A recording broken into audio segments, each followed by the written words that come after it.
Salot ng mga bakla sa lipunan. Yan ang palaging naririnig kong kataga sa aking nanay noon.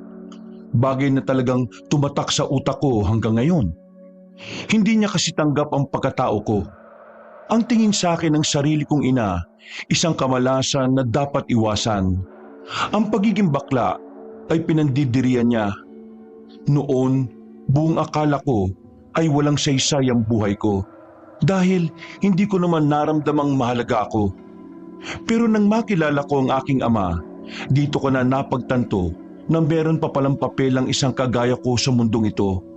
Dahil ang baklang minamaliit ng karamihan, ay siya rin palang haharap sa mga nilalang na kung tawagin nila ay aswang. Kilalanin niyo na lang po ko bilang si Jano. Pero Jonah sa gabi. Kabanong, mga kabangers at mga kayanggaw, ito ang aking kwento. Pero bago tayo magsimula, kung maaari sana'y pindutin niyo muna ang subscribe button kung bago pa lang kayo sa channel nating ito. Mag-iwan na rin kayo ng comment at pindutin na rin ang like button. Napakalaking tulong po sa ating channel ang gagawin niyo pong ito. Isang malaking suporta po yun sa ating channel na labis ko pong ipagpapasalamat. At ngayon, sa ating pagpapatuloy. Rico, be! Anong be? May tayig kita dyan eh. Napakawalang kwenta mo talaga kahit na kailan. Nakakahiya ka. Kalalaki mong tao, nilalandi mo, lalaki rin. Wisit kang bakla ka. Hindi mo na ako binigyan ng kahihiyan sa mga tao. What? Nilandi daw? What? Hindi ko nilandi si Alfred, no? Nag-ask lang naman ako sa kanya eh, if anong magandang color ng lipstick. Ay naka, tigilan mo nga ako sa ganyan mga pananalita. Nakakabwisit. Sampalin kita ulit dyan eh. Nakakairita ka. Sana pinalaglag na lang kita nung pinagbubuntis pa lang kita. Mudang naman. Grabe naman yarn. Bakit? Ano bang silbi mo sa akin ngayon? Wala. Hindi ka nga makahanap ng magandang trabaho eh. Kasi nung nag-aaral ka, tatanga-tanga ka sa mga subjects mo. Puro palako lang grado mo. Talino naman ako. Pero bakit ang tanga-tanga mo? Malamang nagmana ka sa tatay mo, wala rin namang kwenta. Knows ko naman na warla ka kay Pudang. Pero Mudang naman, wala naman akong kinalaman sa galit mo sa kanya eh. Huwag mo naman ako idamay. Huwag idamay. Tuwing nakikita ko yung pagmumukha mo, palagi kong naaalala kung gaano kamiserable ang buhay ko ngayon. Dahil sa iyo, ang dami kong hindi na natupad na pangarap. Bakit ba kasi isinilang niyo pa ako? Kung may option naman pala kayong ipalaglag ako. Tapos ngayon sisisihin niyo ako? Hindi ko naman ginustong mabuhay sa mundong earth na ito, Mudang. Kayo ni Pudang ang nagdesisyon na mabuhay ako. Kayo nagpakasarap eh. Kaya ako nabuo. Aba, nangangatwiran ka ng bakla ka? Aray ko naman, Mudang. Masyuket oh. Kulang pa nga yan eh. Pag ako na inis, baka lumpuhin na talaga kita para hindi ka na makapaglandi sa lalaking buwisit ka. Mudang naman, kahit na minsan, di mo ko may turing na anak lang. Kahit kunwari lang. May turing na anak. Kahit na kailan, hindi kita ginustong maging anak. Mas gusto ko pang maging anak yung anak ni Josie kaysa sa iyo. Yung may magandang trabaho. Nakakapagbigay ng pera sa magulang. Ikaw, wala! Pabarya-barya lang ang kinikita mo sa pagmamanicure at kung ano-ano pang kabaklaan mo. Alam mo, para matuwa ko sa iyo, lumayas ka na lang dito.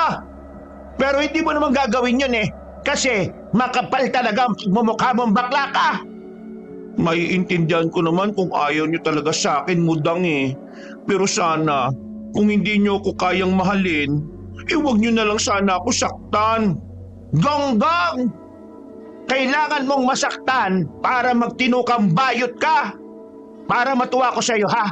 Pumunta ka kay Mang Erning at kunin mo yung binili kong karneron. Magluto ka na kagad dahil mamaya pupunta na ang mga amiga ko. Mag-iinom kami. Ayokong nandito ka mamaya ha. Nakakahiya kung makikita nila yung pagmumukha mong parang nasubsob sa harina. Sige na, umalis ka na. Kunin mo na yung karne. Napapailing na lang ako ng mga sandaling yun, Kabanong. Sinunod ko ang utos ni nanay para hindi na rin ako masaktan. Nakuha ko naman ang karne. Kahit na puro kantsaw at pangungutya na naman ang narinig ko, ay wala akong pakialam. Pasok sa kabilang tenga, labas sa kabilang tenga. Ganun lang ang ginagawa ko palagi para hindi na ako maapektuhan. Pero paminsan-minsan, hindi ko rin naman talaga maiwasan, Kabanong, na masaktan ako sa mga sinasabi nila. Hindi ko kasi talaga maintindihan kung bakit nila ginagawa yon. Wala naman akong kasalanan sa kanila. Naging mabuti naman akong makitungo at makipag-usap. Pero pambabastos at pangungutya pa rin ang natatanggap ko. Isa pa, hindi ko maintindihan ay ang pagtrato sa akin ng nanay ko. Hindi ko maintindihan kung bakit sa akin niya lahat sinisisi. Samantalang siya naman ang nagdesisyon na buhayin ako sa mundong ito. Ang lahat ng katanungan ko sa sarili ko, sinasarili ko na lang. Sa tuwing ilalabas ko kasi sa nanay ko yon, nalilintikan lang ako. Madalas, nasasaktan pa. Sumapit ang gabi, nakaramdam na ako ng gutom pero hindi pa ako makauwi sa amin dahil kasagsagan ng inuman nila nanay sa bahay. Habang naglalakad, nakasalubong ko ang dalawang kaibigan. Ang dalawang lalaki sa baryo namin na kahit kailan hindi ako ginawang katatawanan. O Jano, saan ka pupunta? Wala, dito lang, walking. Bakit? Hindi ka siguro nakauwi sa inyo, no? Nadaanan namin bahay nyo na daming mga nagiinuman sa loob. Tumpak! Galing mo talaga, Papa Vicente. Hulaan ko, sinaktan ka na naman ng nanay mo, no? Hala, paano ko nalaman? Anong paano nalaman? Ayan, no, may pasaka pa sa muka. Ay, wala ito. Minor injury lang ang peg. Malayo naman ito sa intestine eh. Hanggang kailan pa ba? Alin? Yung pagtitiis mo sa nanay mo. Eh di hanggat buhay pa. Pak! Ganun! Seryoso kami, buwang ka ba? Eh walay naman kasi ako magagawa eh. Siya na lang ang pamilyang meron ako. Ikaw kasi, Papa Warren, ayaw mo pa kasi ako itanan eh. Eh ano bang balak mo sa aloko nung nakaraan? Magandang offer yun ah. Pwedeng stay in. Nagtatrabaho ka na, malalayo ka pa sa pagmamaltrato ng nanay mo. Bakit ayaw mo bang tanggapin? Saka na siguro. Eh bakit nga ayaw mong tanggapin? Ewan ko, hindi ko alam. Naguguluhan ng brain cells ko eh.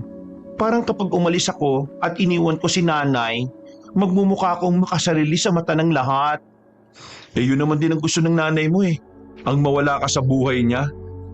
Kaya bakit nag-aalangan ka pa? Isa pa, huwag mong isipin ang sasabihin ng ibang tao. Kasi wala naman ang baga mga yun sa buhay mo eh. Basta, kapag ready na Gora na ako dyan. Kumain ka na ba? Eh, hindi pa. Libre niyo ako? Ay nako, tara na nga. Sumama ka na nga sa amin. Mabuti na lang talaga. Meron dalawang tao sa buhay ko na talagang pinaparamdam sa akin na mahalaga ako. Sa kanila na lang ako kumukuha ng lakas. Sila ang naging dahilan kung bakit naniniwala pa rin ako sa sarili kong may karapatan pa akong mabuhay. Nagtungo kami sa lugawan. Pagdating namin doon, muntikan pang mapaaway si Warren at Vicente. Meron na naman kasing nanlalait sa akin. Ginagawang katatawanan ang pagiging bakla ko. Inawat ko na lang silang dalawa dahil nagugutom na rin ako.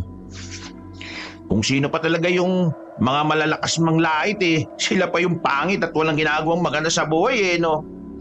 Mga palamunin na nga sa pamilya, lakas pang manghamak ng ibang tao eh. Sila talaga yung tunay na salot eh. Ay nako hayaan nyo na mga yan. Wala rin namang mangyayari kung papatol tayo sa mga patapo ng life. Diyos ko, stress lang mapapala natin sa mga kumag na yan. Kumalman na rin naman silang dalawa, Kabanong. Kumain na lang kaming tatlo at hindi na inintindi pa ang mga nang-aasar sa kabilang lamesa. Pagkatapos, sandali na muna kaming tumambay sa bahay ni Warren. Tamang kwentuhan lang. At makalipas lang ang isang oras, Nagpaalam na rin ako sa kanila. Kailangan ko na rin kasing umuwi para linisin ang mga kalat ni nanay. Pagdating ko sa bahay, nakabalandra ang mga bote sa bakuran. Nagkalat ang mga balat ng pulutan nila. Napapiling na lang akong pinagdadadampot yun. Ang akala ko, tulog na ang nanay ko noon. Pero nagulat ako nang bigla siyang lumabas. Medyo nahihilo na siya. Aalalayan ko sana pero bigla niyang hinawi ang kamay ko. Ay, di ba? Bitiwan mo nga kung bakla ka.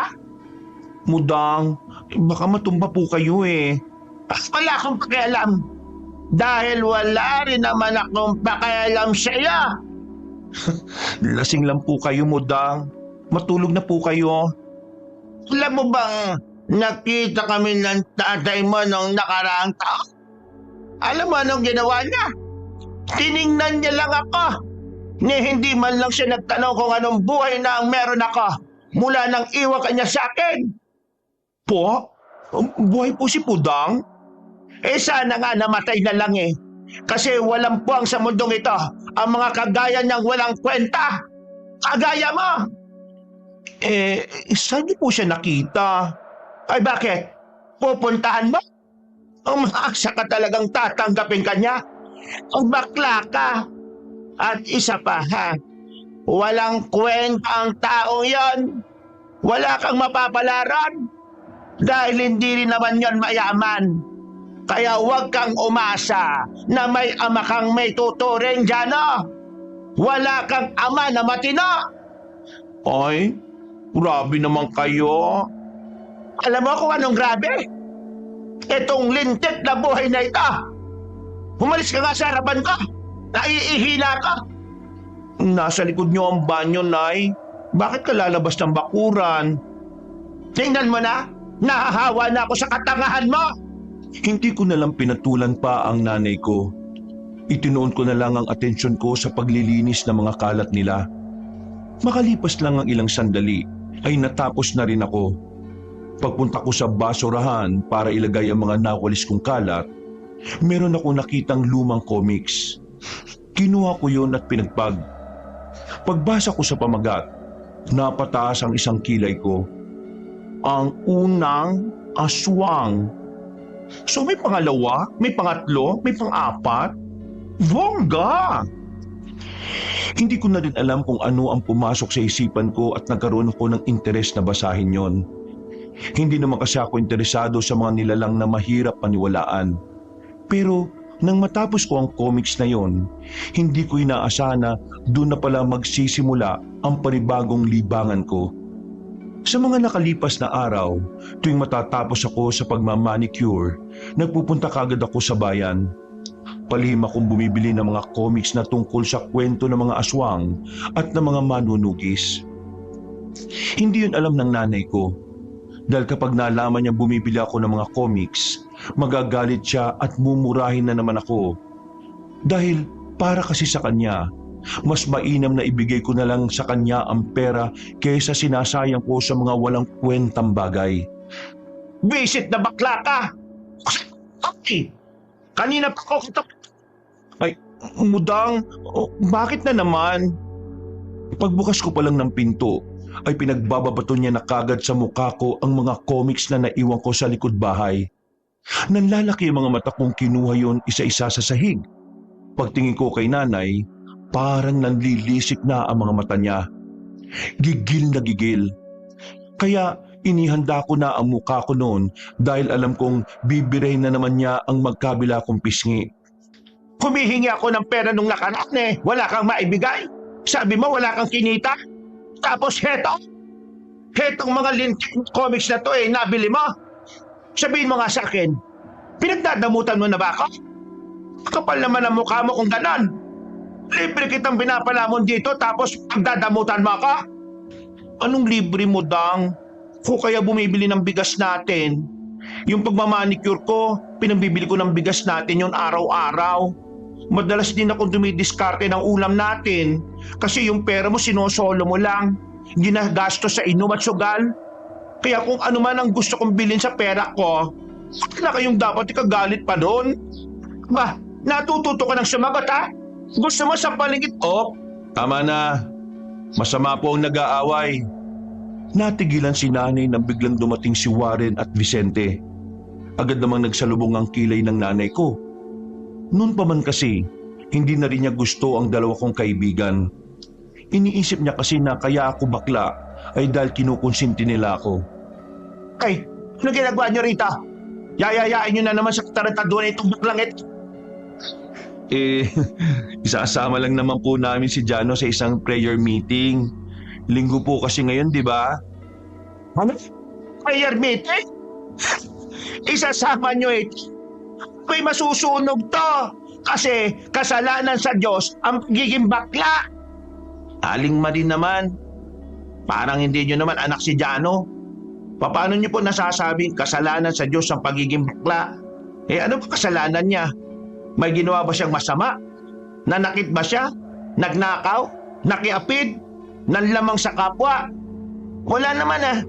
Kaya bakit siya makasalanan? Alam mo ikaw Vicente, matalino ka sana kung hindi ka lang naging tanga. May prayer meeting pa kayong nalalaman. Pero di nyo naman alam na ang tao nilikha lang ng Diyos na lalaki at babae. Lalaki pa rin naman si Jano Hindi naman niya sinabing babae siya. Alam niyo kasi, Aling Marin, ang pagiging bakla ay hindi naman po yung dagdag kasarian. Ang pagiging bakla ay isang katauhan. Katauhan na dapat tinatanggap. Dahil ang pagiging bakla ay parte pa rin ng pagiging lalaki. Hay, alam niya, nabibwisit ako sa mukha ninyong tatlo. Umalis na nga kayo! Wala nang nasabi ang nanay ko noon. Kinuha ko na lang ang jacket ko at saka lumabas na rin kami. Malamig nung hapon na yon, pero nagiinit ako sa kilig dahil sa ginawang pagtatanggol ng dalawa kong kaibigan sa akin. Ano na naman ba kasing ikinagalit ng nanay mo? Paano? Nalaman kasi niya na bumibili ako ng comics. Nung nakaraan hindi ko siya binigyan ng pera. Kaya ayun, warla ang thunders. Kakaiba rin talaga si Aling Marin no? Wala namang pinatago, lakas makahingi. May sarili naman siyang pera. Ay nako, wag na natin siyang pag-usapan. Nai-stress ako. Tungkol ba kasi saan niyang binibili mong comics? Baka kasi tungkol na naman sa mga lalaki kaya nagagalit nanay mo. Hoy, wrong ka dyan Papa Vicente. Tungkol yon sa mga aswang. Ha? Seryoso? Oo, tungkol sa mga aswang. Nagka-interest kasi ako Parang ang saya malaman ng mga uri nila. Ang dami pala nilang uri sa totoo lang. May tik-tik, may wakwak, may manananggal, gabunan. Basta, ang dami pa. May kubot din. Hindi ba kayo believer ng mga aswang? Alam mo, naniniwala din naman ako may aswang. Pero mas titibay sigurong paniniwala ko kung makakakita talaga ako ng totoong aswang. Don't! Huwag mong pangarapin. Base sa comics na binabasa ko, mga dangerous at scary talaga sila. Ha? Mga halimaw yan, di ba? Yes. Monster talaga. Tingin ko nga, meron ding aswang dito sa atin Hoy, hindi natin sure Ang sigurado lang, merong mga mukhang aswang. Ang papangit Uy, baka panglait naman to. May makarinig sa'yo dyan, bahala ka. Ay basta, if ever makakita ako ng aswang, bubudburan ko siya ng asin hanggang sa mangisay siya. Parang gumigiling at sumasayaw ng spaghetti pataas at spaghetti pababa. Sabay get, ow! Natawa na lamang sila sa mga pinagsasasabi ko, Kabanong. Maya-maya lang ay narating na rin namin ang venue ng prayer meeting. Agad din naman nagsimula. Pagkatapos, parang nalinis na naman ang pagkatao ko. Pakiramdam ko talaga mas lalo akong nagiging mabuting tao sa tuwing maririnig ko ang mga salita ng Diyos. Hindi naman ako madalas napapasama sa kanila dahil madalas may racket ako. Kaya hindi ko talaga sila tinatanggihan kapag gusto nila akong isama sa mga ganong ganap. Kinagabihan, mapayapa ako sa bahay. Wala ang nanay ko. Nagsabi na kinabukasan na daw siya makakauwi. Ang pag-iisa ko sa bahay ay parang isang himalang kalayaan. Walang maninigaw, walang magmumura, walang mag-uutos. At higit sa lahat, walang mangmamaliit at mananakit sa akin. Sulong-solo ko ang bahay.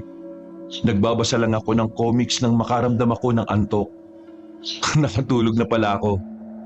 Paggising ko, naririnig ko na lang na parang may umaangil na sa bakuran ng bahay namin. Ha? Sino yan? Walang sumasagot sa tanong ko.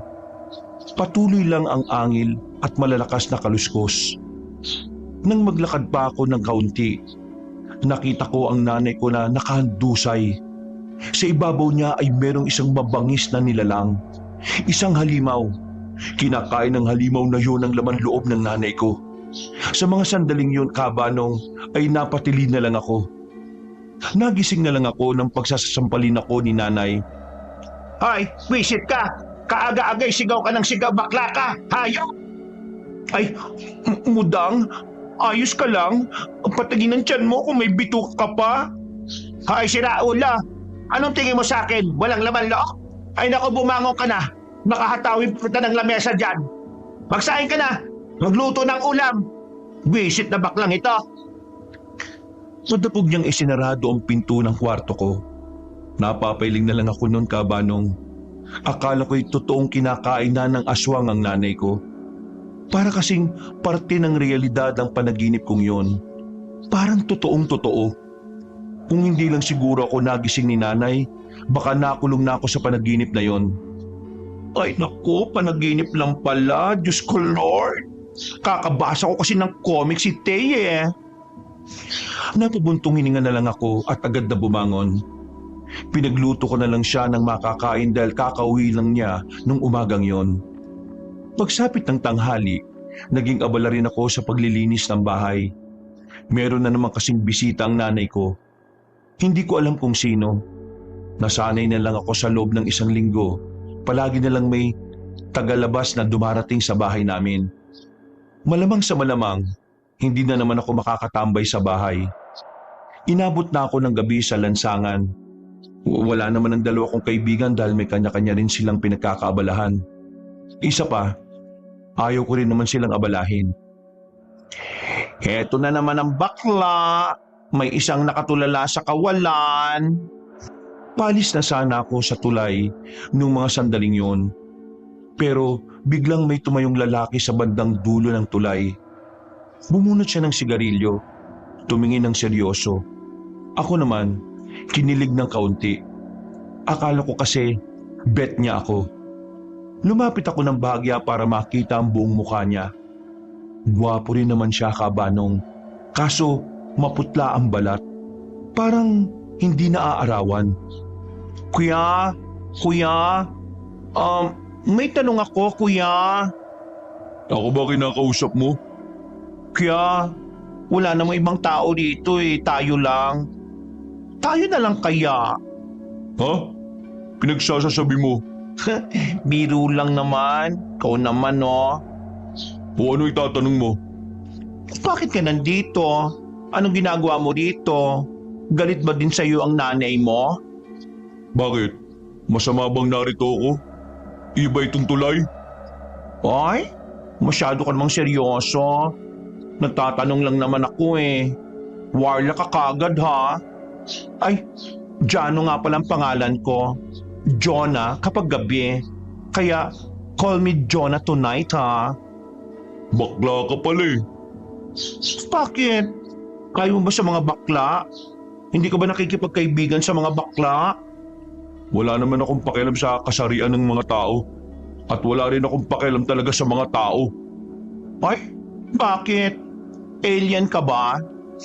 May kailangan ka ba sa akin, ha? Wala naman. Kinakausap lang kita kasi wala akong makausap eh. Bakit? Wala ka bang kaibigan? Meron. Kaso abala sila ngayon eh. Lonely tuloy ang baklang to. Halis na ako. Ay, sandali. Anong pangalan mo, Box? Hindi ko basta-basta sinasabi pangalan ko sa mga hindi ko naman kilala. Ay, Vongga. Mysterious effect ang koya mo. Hindi ko na siya sinundan pa, Kabanong, dahil mukhang ayaw naman niya akong maging kaibigan. Pero nagpasalamat na lang ako kasi kahit papaano meron akong nakausap. Naglakad na lang ako pauwi. Anong oras na rin yun? Naisip ko na baka lasing na sila nanay sa bahay. Habang naglalakad ako, nakakasalubong ko ang mga nakainuman ni nanay. Pinag-uusapan nila ang nanay ko. Sinasabihan nila ng kung ano-anong hindi maganda. Gusto ko na sana silang kumprontahin kabanong kaso naisip ko na magagalit lang din si nanay kapag ginawa ko yun. Kaya naman hindi na lang ako kumibo. Pero sa loob-loob ko, nakaramdam na lang din ako ng awa sa nanay ko. Pag-uwi ko, tulog na si nanay. Kagaya ng palagi kong ginagawa, linis pa rin ako ng linis. Pagkatapos, ang kinain ko na lang ay ang mga natira nilang pulutan. Wala rin naman kasing matinong pagkain sa bahay ng mga oras na yon. Natulog ako matapos ng mga ginagawa ko at sa hindi ko naman inaasahan na naginip na naman ako ng tungkol sa mga aswang. Akala ko'y normal lang yon dahil 2 beses pa lamang naman nangyayari. Pero sa halos 2 linggo nang nakalipas, napapadalas ang pagpasok ng masamang panaginip sa akin. Kadalasan ay puro aswang ang naroon. Akala ko'y dahil lang yon sa mga comics na binili ko. Pero kahit na pinagtatapong ko na ang mga comics na yon, ay wala namang nagbago. Nananaginip pa rin ako ng mga may kinalaman sa mga aswang. Kahit paulit-ulit akong magdasal, hindi yun nawawala. Palagi akong binabangungot. At dahil nga roon, may mga pagkakataon na hindi na lang ako natutulog sa gabi. Hinihintay kong sumapit ang umaga sa takot na baka hindi na ako magising. Ang problemang ito ay sinasabi ko rin kay Warren at Vicente. Maging sila'y nababahala na rin. Sa loob lang kasi ng 2 linggo, kitang-kita ang malaking pagbabago sa akin. Nangangayayat ako dahil madalas akong walang maayos na tulog. Uy, hindi pwedeng habang buhay na ganyan ka, kasi kalusugan mo naman ang madadali niyan. Ano nga gagawin ng baklang to? Hindi nga mawala-wala ang masamang panaginip na yun eh. Yan kasi, basa ka ng basa ng tungkol sa mga aswang na yan eh. Tingnan mo nangyayari. Hanggang sa panaginip mo, nabubuhay na sila. Baka nga ako nananaginip kasi totoong may aswang. O baka pangitain yon. Hindi naman totoong pangitain. Hindi natin pwedeng ipagsawalang bahala to, paring Warren. Paano kung pangitain nga yun? Na magiging totoo yun? So anong gagawin natin? Oo nga, what to do? Help me naman Meron akong alam na pwedeng makatulong sa'yo. Kailangan mong kumonsulta sa isang albularyo. Baka kasi mamaya may nangyayari ng kababalagan sa'yo. Kailangan natin malaman kung anong mga dahilan. Hindi ko kilala yung albularyo pero minsan na siyang nabanggit sa akin ng pinsan ko. Magaling daw yun. Napagaling yung malaking bukol sa singit ng syota niya. Kaya yun, only bembang na silang dalawa ngayon. Uy, safe ba yung albularyo na yan? Sino ba yan? Sige, tatawagan ko yung pinsan ko para maitanong. May bayad ba yan? Sa pagkakaalam ko, donation lang yun. Pero kami nang bahala ni Warren doon. Umuwi na muna ako sa bahay para magpalit ng mas maayos na suot. Inaalala ko kasi na baka magalit ang albularyo kapag nakita niya akong nakasuot ng short na maikli. Baka kasi galit din siya sa bakla. Makalipas ang ilang minuto, sumakay na rin kami ng tricycle para puntahan ang sinasabing albularyo. Nasa baryo yun ng San Carlos. Medyo malayo sa amin. Pero wala namang mabigat na traffic kaya halos kalahating oras lang ang biyahe namin. Pagdating namin ng San Carlos, unang tanong pa lang sa mga nasa bungad ay tinuro na kagad nila ang tirahan ng nasabing albularyo. Kilalang kilala pala yun doon, kaya hindi na kami nahirapang hanapin siya. Parang kinakabahan ako dito pre. Parang bahay to ng leader ng mga rebelde. Ganito yung napapanood kong palabas ni Fernando Po Jr. Palabas lang yun. Hello? Opo. May tao ba there? Ano kailangan niyo sa akin? Magandang gabi po. Kayo po ba si Mang Roel, yung albularyo? Ako nga. Bakit? May problema ba? Nagpagamot na kasi sa inyo yung kasintahan ng pinsan ko na may bukol sa singit. Nirekomenda niya po kayo sa amin eh. Ito po kasi kasama namin. Meron po siyang gustong ikonsulta. Okay, sige, pumasok kayo. Pero bago kayo pumasok ipahid niyo muna yung nasa balde sa braso ninyo. Para saan po yan? Gusto ko lang makasiguro na ang tinatanggap kong tao hindi aswang. Hindi aswang? Bakit? Aswang ba kayo? Nako, hindi po. Yun nga po yung problema namin eh. Aswang ang problema nyo. O siya, sige. Ipahid nyo na yan at pumasok na kayo kagad dito sa bahay ko. Matapos naming ipahid ang tubig na malabo na nasa balde, ay agad na rin kaming sumunod sa matanda. Nalaman namin na kinatasambawang pala ang tubig na yon. Pinupo niya kami sa mahabang upuan na yari sa katawan ng punong nyog. Nililibot ko na ng tingin ko ang maliit pero organisado niyang bahay. Marami mga burloloy na nakasabit sa pader. Meron ding mga nakadikit na iba't ibang uri ng itak at katana. Itong mga itak at katana na yan, ang madalas kong gamitin kapag may tinutugis akong aswang. Grabe, talaga pa may aswang ano? Ay bakit? Anong akala nyo? Trip-trip lang na mga matatanda ang pagsasabi na merong aswang? Hindi po ako naniniwala sa sinasabi nyo pero mahirap po kasing paniwalaan kapag walang katibayan na may aswang eh. Hindi pa kasi kami nakakakita ng totoong aswang. Sandali lang. Lumapit ang matandang lalaki sa isang aparador. Meron tong kinuhang mga papeles. Binuksan niya yon at inilapag sa lamesa. Pinakita niya sa amin ang mga larawan kung saan naroroon ang aswang. Nakita rin namin siya sa larawan na yon kaya kumpirmadong kuha ang larawan na yon na kasama siya. Kuha yan, 4 na taon ang nakalilipas. Ang kamera pa na ginamit dyan kamera ng isang dayuhang journalist na si Mr. Ong. Wala pa sa Korea. Siya ang kasama namin nung hinuli namin ang aswang na yan. Ang kaso, dahil nanlaban ng aswang na yan at tinangka kaming patayin, napilitan kaming tunasin na lang siya. Shucks! Real na real pala talaga ang mga nilalang na yan, ano? Naintindihan ko naman na mahirap talagang paniwalaan. Ang palaging tanong sa akin ng mga tao, totoo ba o hindi? Hindi na ako masyadong nagpapaliwanag kasi hindi makikinig ang mga taong ayaw makarinig ng salungat sa paniniwala nila. Pero kayo, alam kong naniniwala kayo kahit na meron kayong agam-agam. Pero ano bang nais niyong ikonsulta sa akin? O sige na, sabihin mo na. Kasi po, nitong nakaraan, nahilig po kasi ako sa pagbabasa ng mga comics na tungkol sa mga aswang. Tapos, isang beses na naginip po ako. Sa panaginip ko, kinakain ng isang aswang ang laman loob ng nanay ko. Tapos makalipas lang ilang araw, sunod-sunod na ang panaginip ko na laging naroon ang aswang. Minsan, nananaginip ko, marami daw silang pinapatay ng mga tao. Minsan naman hinahabol ako. May pagkakataon din na itong 2 kaibigan ko po ay nilalapan ng 4 na aswang. Tinapon ko na nga lahat ng comics kong aswang Pero tuloy-tuloy pa rin ang panaginip ko.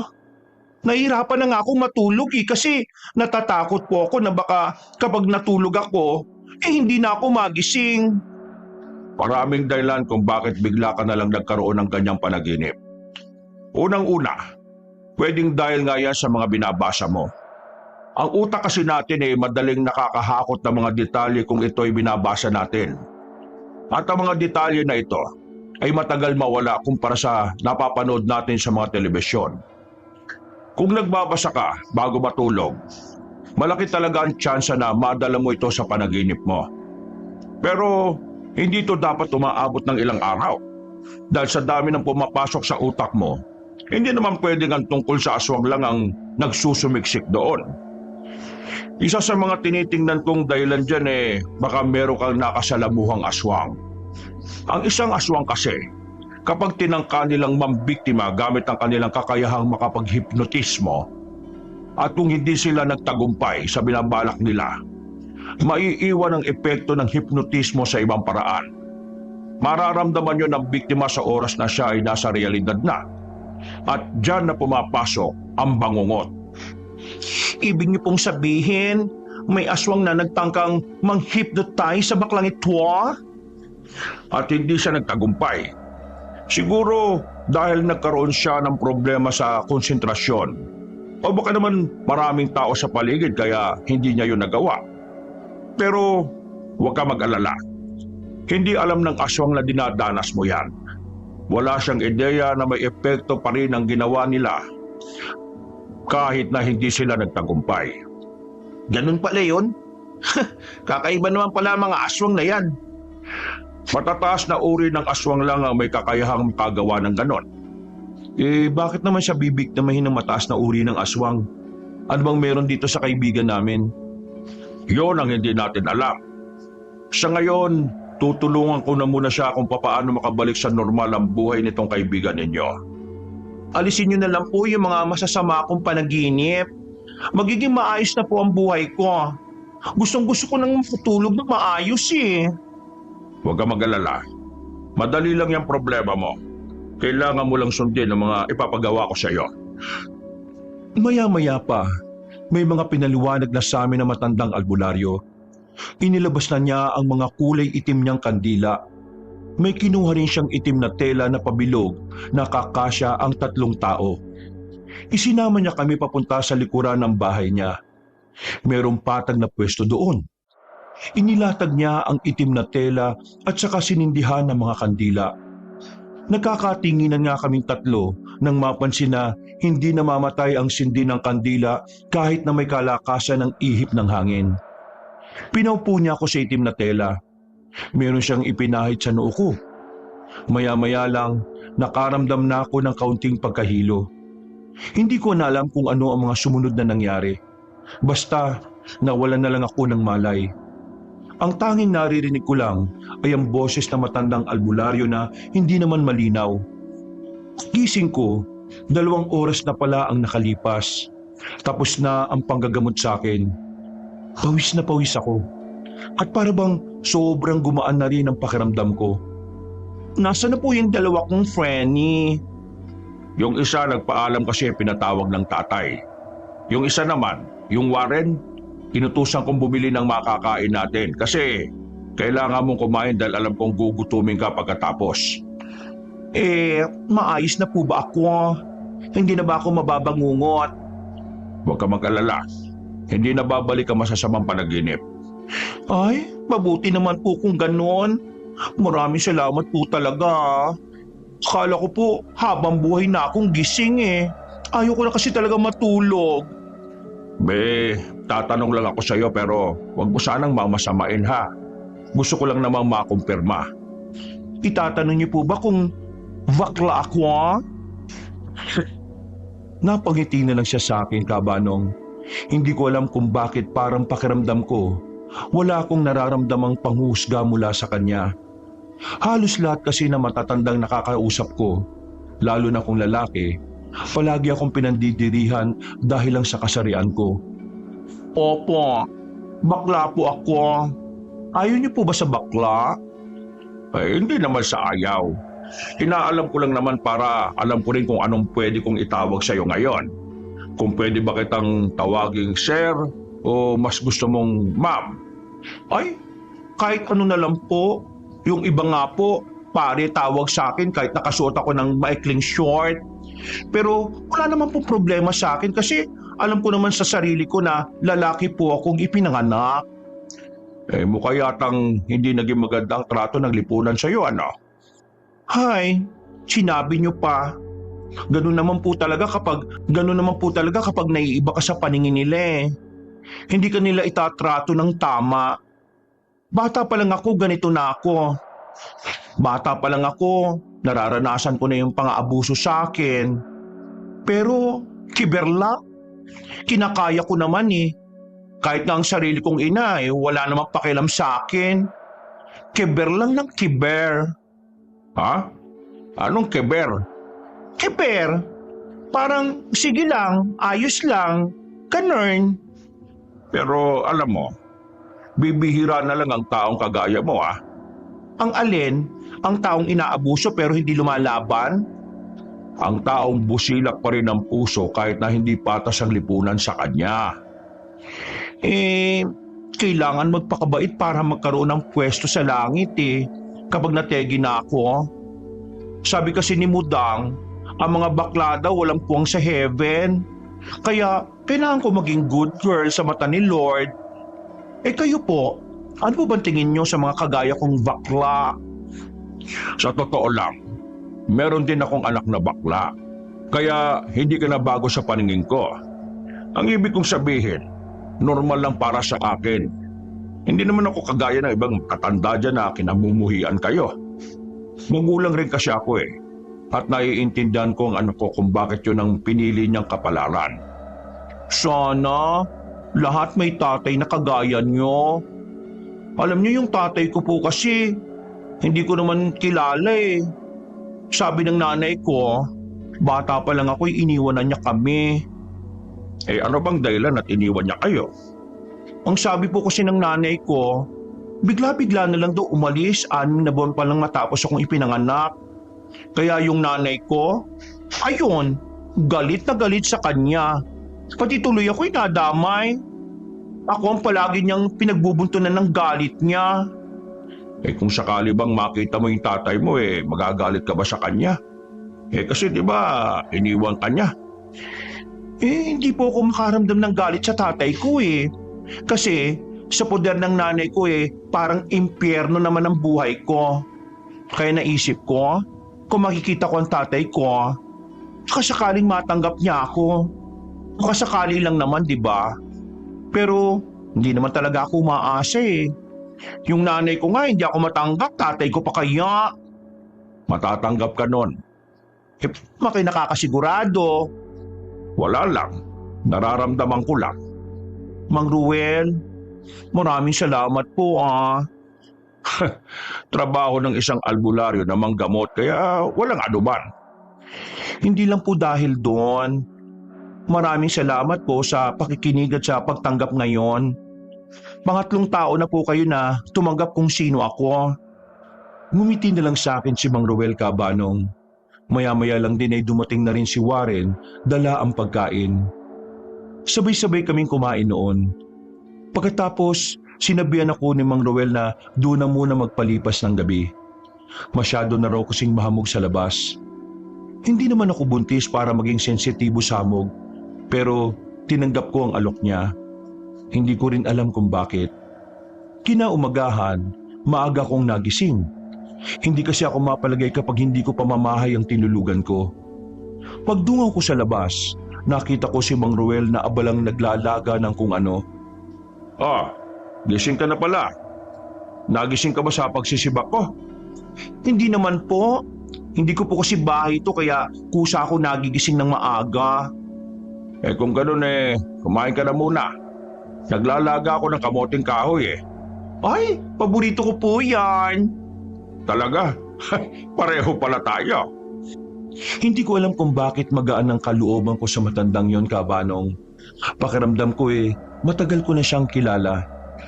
Hindi kasi ako nahihiya. Komportable ako nagsasalita at nagkukwento.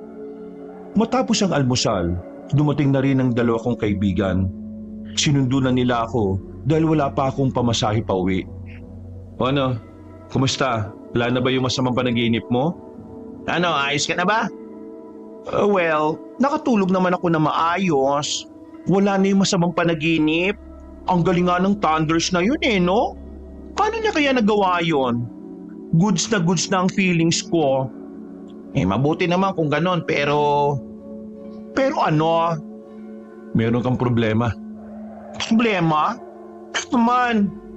Ang nanay mo. Kinabahan na kagad ako pagkasabing yun pa lang ni Vicente. Kaya nang makarating na kami sa amin, parang ayaw kong umuwi. Natatakot ako na baka kung ano na naman ang gawin niya sa akin para mapahiya. Pero nilakasan ko pa rin ang loob ko. Pagpasok ko pa lang sa bakuran namin, pinaghahagis na niya ang mga damit ko.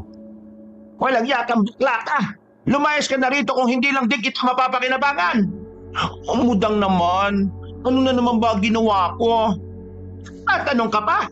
Kagigising ko lang. Walang pagkain. Wala lahat. Tapos hindi mo pa inabangan si paring Tobias kanina. Uutang ako sana kaso wala namang gumising sa akin. Ayun, nakaalis na. Wala tuloy akong pera ngayong visit ka. Kaya ngayon, damputin mo tong mga gamit mo. Lumayas ka na rito, buwisit! Mudang naman, wala akong mapupuntahan. Ito lang ang bahay na natutuluyan ko. Wala akong pakialam. Hindi ko hahayaan na sirain mo ang buhay ko dahil sa kamalasan na dala-dala mo. Mudang, wag po please. Magiging palaboy ako sa environment. Environment mo, mukha mo. Bahala ka sa buhay mo. Punong-puno na ako sa pagiging walang kwenta mong tao. Hindi ko sinabi sa mga kaibigan ko na napalayas ako ng bahay. Ang alam lang nila ay nagalit sa akin ng nanay ko dahil wala akong naihandang pagkain nung umaga. Wala akong nagawa, Kabanong. Kailangan kong umalis. Hindi ko na rin kinaya ang kahihiyan na dinudulot niya sa akin sa harapan ng mga tao. Bitbit ko ang mga damit ko na ipinasok ko na lang sa malaking plastic na itim. Para akong pulubi na umalis sa amin. Pinagtitinginan ako ng mga tao. Pero hindi ko na lang sila pinansin.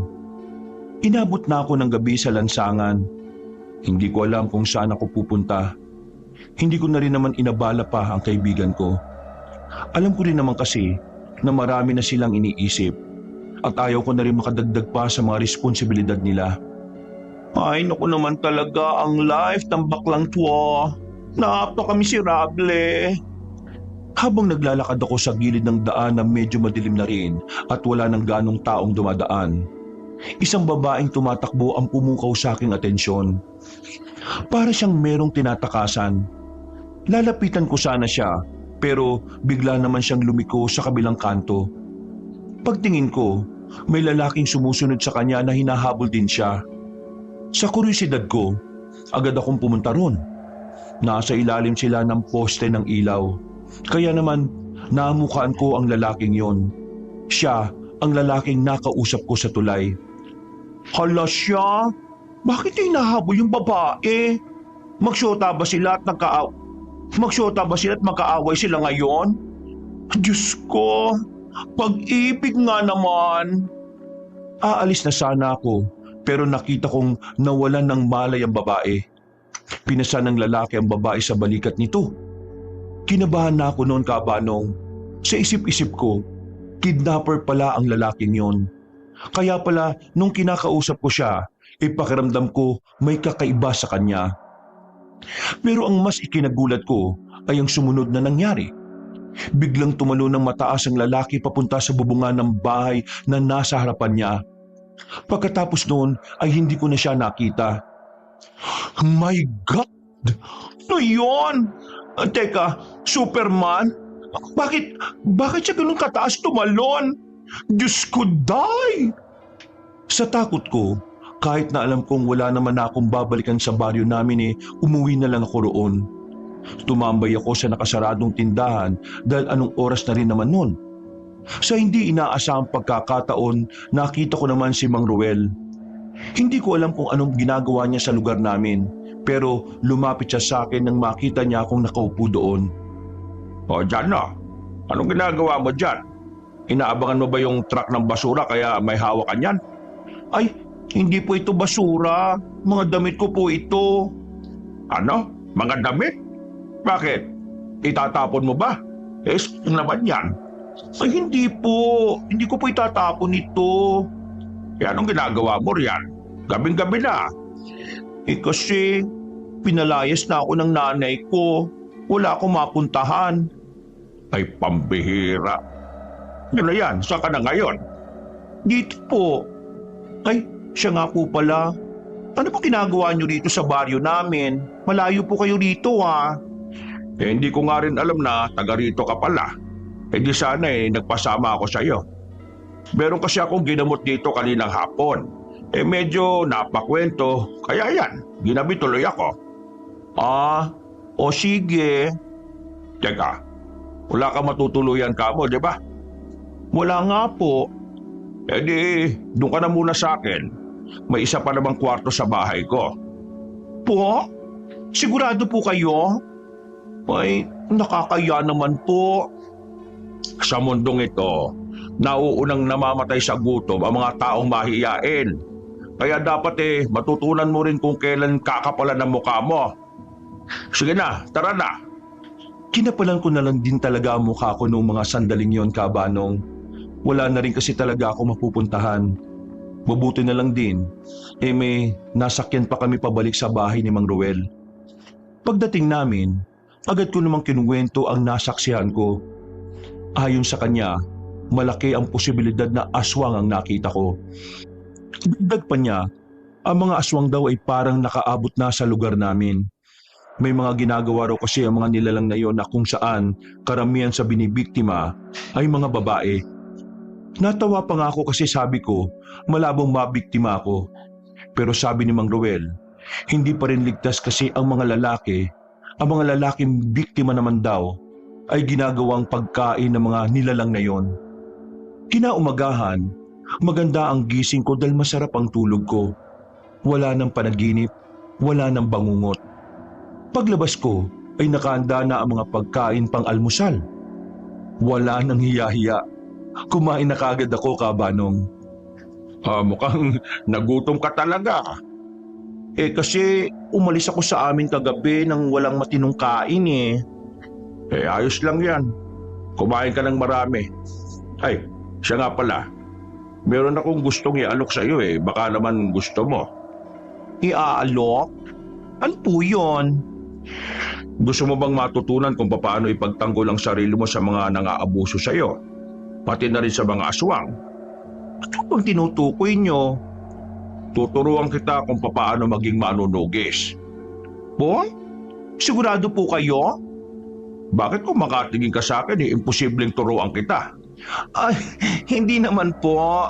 Kasi bakla ko, diva. Wala naman yatang bakla na manunugis. Kasi kailangan dyan matapang. Matapang din naman ng mga bakla.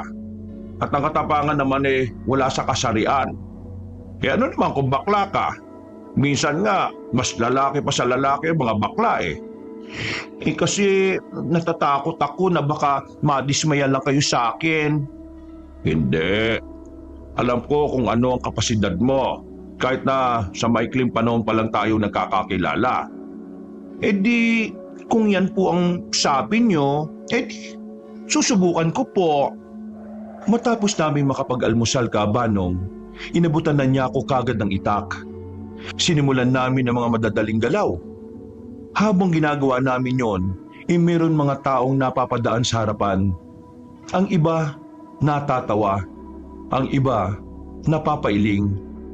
Parang yun ang unang beses na nakakita sila ng bakla na magiging manunugis. Hindi ko na lang yung pinansin, Kabanong. Inisip ko na lang na kapag natutunan ko ng ipagtanggol ang sarili ko, wala nang mang-aapi o hahamak sa akin. Tumagal ng 1 linggo hanggang sa sumapit na sa 1 buwan. Malaki na ang ipinagbago ng katawan ko. Masasabi kong nagkaroon na ako ng lakas na di gaya ng dati na lalamya-lamya. Bukod kasi sa mga galaw, ginawa rin ni Mang Ruel ang makakaya niya para maging matibay at malakas ang aking katawan. Pero hindi pa lahat ay natutunan ko, lalong-lalo na sa mga galaw. Wala pa akong ganong alam. Ang mga alam ko lang ay mga pangkaraniwang natututunan ng mga baguhan. Walang ya. 1 buwan ka lang namin hindi nakakasama. Ang laki na ng pinagbago mo Tingnan mo, ang laki ng mga muscles mo. Hindi ka na mukhang princess niyan. Parang anumang oras handa ka ng mambigwas Ang sabi kasi ni Mang Ruel, kailangan ko raw talaga ng muscles para maging strong ang bakla. Hindi naman sa tutol ako dyan Pero alam mo, sigurado ka na ba sa papasukin mo? Delikadong gawain ang pakikipagtugi sa mga aswang. Kesa naman yurakan lang ng nanay ko ang pagkatao ko. Ilalaan ko na lang ang buhay ko sa pagtugi sa mga aswang para kahit papano meron ako nagagawa para sa mga tao, diva. Alam mo, napakabuti mo talagang bakla. Biruin mo, wala nang ibang ginawa ang mga tao sa iyo kundi laitin ka pero ngayon handa ka pa rin protektahan sila. Kaya kayo naabuso kasi masyado kang mabait. Subukan mo naman kaya maging masama rin kahit paminsan-minsan. Loko, tinuruan mo pa talaga. Well, marami-rami pa akong dapat matutunan. Kaya hindi ako tumitigil na magsanay Kayo, baka trip nyo rin. Kapag bigla nyo na lang namang naisip di samahan nyo ako. Nagkatinginan lang ang dalawa kong kaibigan. Tinapi ko na lang sila sa balikat dahil alam ko naman na wala rin talaga silang balak na sumama sa ganoong trabaho.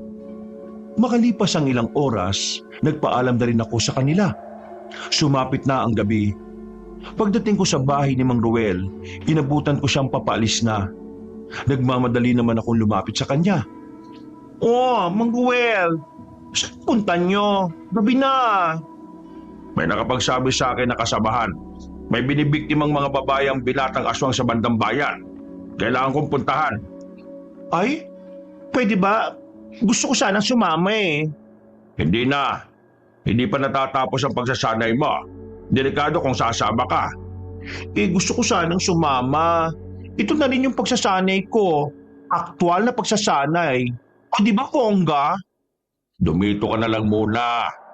Mang Ruel, sige na. Bet ko talaga makita kang nakikipaglaban Mas matututo ang baklang to kung harapan ko mapapanood. Kuminga ng malalim si Mang Ruel. Dahil sa kakulitan ko, sa bandang huli ay napapayag ko na rin siya. Isinama na niya ako sa lakad niya. May isa siyang kasamahan na naghihintay sa kanto. Gamit ang tricycle, inihatid kami noon sa bayan. 9:00 pa lang noon. Marami-rami pa ang mga tao sa paligid. Pero meron kaming tinumbok na daan na kung saan papunta na sa hindi na mapupuntahan ng mga tao. May mga poste naman ng ilaw pero nakakabingi ang katahimikan doon. Sa mismong lugar na ito nag-aabang ang mga aswang para mambiktima ng mga babae. 2 babae na ang nakukuha rito. Anong ginagawa ng mga pulis? Sabi sa nakuha kong impormasyon 1 beses lang silang nagbantay rito. Tinigilan na rin nila kagad nang wala naman silang matsyempohan. Ay nako, nagpapalaki lang talaga ng tummy ang mga yan Huwag ka nang maingay. Kailangan natin mag-obserba at makiramdam sa paligid natin. Halos kalahating oras din kaming naghintay sa gilid ng kalsada, Kabanong. Nasa likuran lang kami ng poste. Mga ilang sandali lang, natanaw na namin ang isang babae. Isang estudyante na mukhang walang pakialam sa paligid niya. Ayon kay Mang Ruel, kumukulo na raw ang langis na lana. Isang indikasyon na ang aswang ay nasa paligid na. Inilabas na ni Mang Ruel ang mahaba niyang katana. Habang ako naman ay dinukot na rin ang hawak na itak. Maya-maya pa, ayan na sila! Biglang tumakbo si Mang Ruel at saka hinila ang babae papunta sa akin. Sinaluko ang babae at tumilit kami para hindi siya mapahamak. Samantala, napatigil naman ang lalaking aswang sa gagawin niya nang makita si Mang Ruel. Huli ka, balbal! Sinasabi ko na nga ba merong pakialamero. Hoy, Koya! Aswang ka pala? Kaya palang putla mo nung nag-usap tayo nung una. Ikaw pala yan? Hindi ko inakala na may manunugis na bakla. Ay, grabe siya. Ako nga hindi ko inakala na merong pangit na aswang Pangit? Sus, kunwari ka pa. Gustong-gusto mo nga ako kaya ka nagpapansin sa akin nun Ay, wow! Bongga! Assuming ang palakang ito. Mang Ruel, turuan mo nga ng leksyon ng etsuserang yan. Ako nang bahala sa aswang na ito. Akala mo naman mananalo ka sa akin? Matanda ka na, nirarayuma ka na. Ganun ba? Nagsalupong ang kilay ko dahil sa pagtawa ni Mang Ruel. Hindi ko maintindihan kung paano niya nagagawang tumawa ng ganoon kahit halata namang nasa panganib kami. Anong nakakatawa, tanda? Nakakatawa ka kasi bagito ka pa pala. Kasi kung matagal ka ng aswang, dapat makilala mo ako. Ay teka, hindi ka ba nasabihan ng pinuno ninyo tungkol sa isang matandang manunugis na umubos na mga kasama nyo sa silangan? Sandaling napatahimik ang lalaking aswang, Kabanong. Parang nag-iisip siya. Pagtingin niya kay Mang Ruel ay biglang nanlaki ang mga mata nito. Parang naalala na niya ang tungkol kay Mang Ruel. Ano? Mukha yatang bumalik na sa isipan mo, iho Naalala mo na ako? Yan naman kung ikaw yun. Mga tangang aswang lang kasi ang nakakalaban mo Ibahin mo sila sa akin. Ay, Jana, patakasin mo na yung babaeng yan. Sisimulan ko ng tunasin to. Sis Wang, gora ka na. Take care ha. Huwag syunga-syunga sa susunod, okay? Tumungo-tango ang babae at nagmamadali na ring tumakbo. Hindi pa nakakalayo nadapa na namang kagad. Buti na lang tumayo ulit at nagpatuloy sa paglayo. Samantala, mabilis namang inatake ng lalaking aswang si Mang Ruel. Medyo nakakaramdam ako ng pagkamangha sa kanilang dalawa.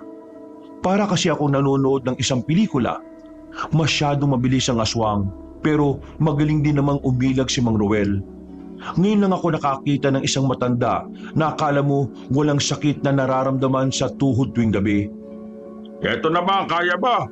Hindi pa ako pinagpapawisan Paano ka pagpapawisan Ngayon ka na mamamatay. Pagpapawisan ka kapag nainita ka na sa loob ng kabaong. Yan ang gusto ko. Talagang pumapalag. Tumistansya ang aswang. Muli namang lumapit si Mang Ruel. Umikot ito ng mabilis at saka hinataw ang katana. Hindi nakailag ang lalaking aswang. Tinamaan yon sa braso hanggang sa balikat. Dahil dito ay nakaramdam na ito ng pagkailang. Lumayo ito kay Mang Ruel at sandaling tumigil. Bakit? Anong problema, iha? Nagsisimula pa lang tayo Halika! Totoo nga sinasabi ni Pinuno. Hindi basta-basta matandang tinutukoy niya. Di kung ganon, gagamitin ko na ang alas ko. Haba, may alas ka pa pala talaga Muling gumapang ang aswang patungo kay Mang Ruel, pero hindi naman ito tumuloy. Nagtaka si Mang Ruel kung bakit. Yung pala, meron itong ibang binabalak. Merong inilabas na maliit na patalim ang aswang. Bigla niya itong pinukul kay Mang Ruel. Nagawa naman niyang ilagan yon. Kaya nga lang may kasunod pa palang binabalak ang aswang. Nang makakita ito ng tamang pagkakataon, pumukul ito ulit ng isa pang patalim. Kasing laki lang ng pako. Tumama yon sa bandang hita ni Mang Ruel. Dahil dito, napahinto siya sa pagkilos niya. Nagtataka habang nakatingin sa kalaban. Ito palang balak mo Isang uri ng patalim na ibinabad sa matinding pagpaparalisa ng laman ng isang tao. Hindi mo may gagalaw yung isang hita mo. Alam ko na to. May gumawa na sa akin ito. Isang oras lang naman ang itatagal nito Kahit pa, sa isang oras na yun, mapapatay na kita. Sa muling pag-atake ng lalaking aswang, naging mahirap na para kay Mang Ruel na umilag. Hindi na siya makalis sa pwesto niya dahil sa kaliwang hita niya na naparalisa. Parang bigat na bigat siyang buhatin yon. Maya-maya lang, nakita ko na lang nasugatan na siya, pero nanatili pa rin siyang nakatindig. Sa muling pag-atake ng lalaking aswang, Sinabi ko naman sa'yo, di ba? Wala ka na magagawa. Hindi ka naaabot sa isang oras. Katapusan mo na. Away, bruha ka! nagulat ang aswang nang bigla kong tumakbo palapit sa kanya. Hinataw ko siya ng itak pero nagawa niya makailag. Sa lubong ang kilay niyang tumingin sa akin. Epal ka talagang bakla ka. Nakala ko manunod ka lang sa gilid kasi duwag ka Hoy, anong akala mo sa akin walang bayag? Hindi porke bakla ko takot na ako, no? Lalaki pa rin ako, bruha ka! Jana, delikado ang ginagawa mo. Mataas na level na aswang ang isang yan. Hindi mo siya kakayanin. Di, watch and learn. Hindi ako papatinag sa isang tong mukhang etyoserang palakha. Feeling pogi, bisaklat naman ang ilong. Anong sinabi mo sa ilong ko? Humanda ka sa akin. Nang makita kong gagapang na siya papunta sa akin, ay kinabahan na ako. Pero naalala ko ang mga turo sa akin ni Mang Ruel. Pagkalmot niya sa akin ay mabilis akong yumuko. Nailagan ko ang kamay niya. Nakakita pa ako ng tamang pagkakataon. Tinaga ko siya ng hawak kong itak. Nagulat siya sa ginawa ko. Akala niya ay hindi ko siya matatamaan. O ano, masyoket? Deserve! Buti nga sa'yo. Wisit ka talagang bakla ka. Pakialamera ka. Ay, pakialamero pala. Oy, nalito. Palibasa mahina ang brain cells. Diyos ko, sumasakit ang ulo ko sa'yo, Jana. Kalmalicious ka lang dyan, Mang Roel. This is my show na. It's showtime! Kabado ko pero nilakasan ko na lang ang loob kong umatake sa aswang, Kabanong. Sinamantala ko ang pagkakataon kong duguan na rin siya. Makailang ulit ko siyang pinagtatataga. Ilag lang siya ng ilag.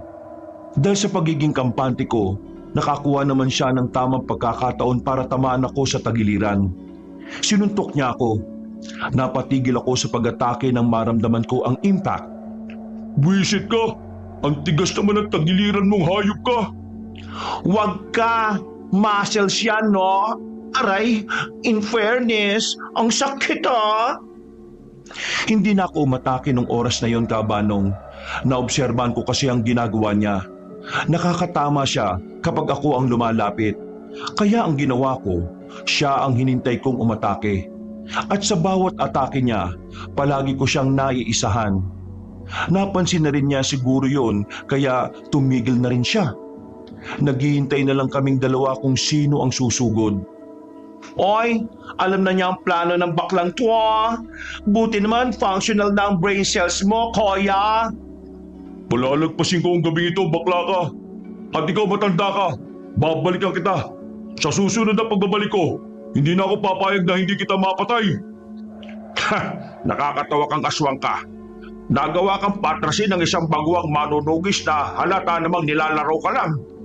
Ay, bongga! Kinilig naman ako doon, Mang Roel. Muwi ka sa inyo, aswang! At sabihin mo sa amo mo na handang-handa kaming hanapin kayo! Umangi lang ng malakas ang lalaki. Maya-maya pa'y tumalon na rin ito sa mga kabahayan. Mabilis ko namang nilapitan si Mang Roel nang makita kong nahihirapan na siya. My God! What to do, Mang Roel? Iuwi mo ako. Nasa bahay ang gamot.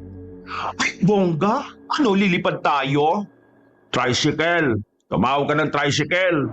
Ang bihira ka naman, no? Oo nga pala. Okay, wait mo ko here, ha? Tawag lang ako ng trike. Nagmamadali akong tumakbo habang kumikending. Pagdating ko sa kalsada, pinara ko kagad ng isang tricycle. Akala pa ng driver ay lalandiin ko siya. Muntik pa akong tanggihan. Pinakitaan ko na lang ng malalaki kong muscle kaya natakot siya. Isinakay niya ako at binalikan namin si Mang Roel. Wala nang malay si Mang Roel. Agad namin siyang isinakay sa tricycle. Nakarating naman kami sa bahay niya. Pero hindi ko naman alam kung alin sa mga gamot niya ang dapat gamitin. Tensyonado na ako. Buti na lang ay nagising siya. Pero hirap na hirap pa rin siyang makagalaw. Unti-unti na kasing umakyat sa itaas ng katawan niya ang pagiging paralisado. Sa aparador, yung garapo na may takip na kulay puti, kunin mo. Wala akong sinayang na oras, Kabanong. Nagmamadali akong tumungo sa aparador at hinanap ang garapo na may takip na kulay puti. Nakita ko rin naman kagad yun. Para akong nabuhayan ng dugo. Pinainom ko siya ng kaunti. Isinandal ko siya sa pader at saka kumuha na rin ng maligamgam na tubig. Pinunasan ko ang katawan niya ng basang bimpo para mas mabilis na mabawasan ang init ng katawan niya.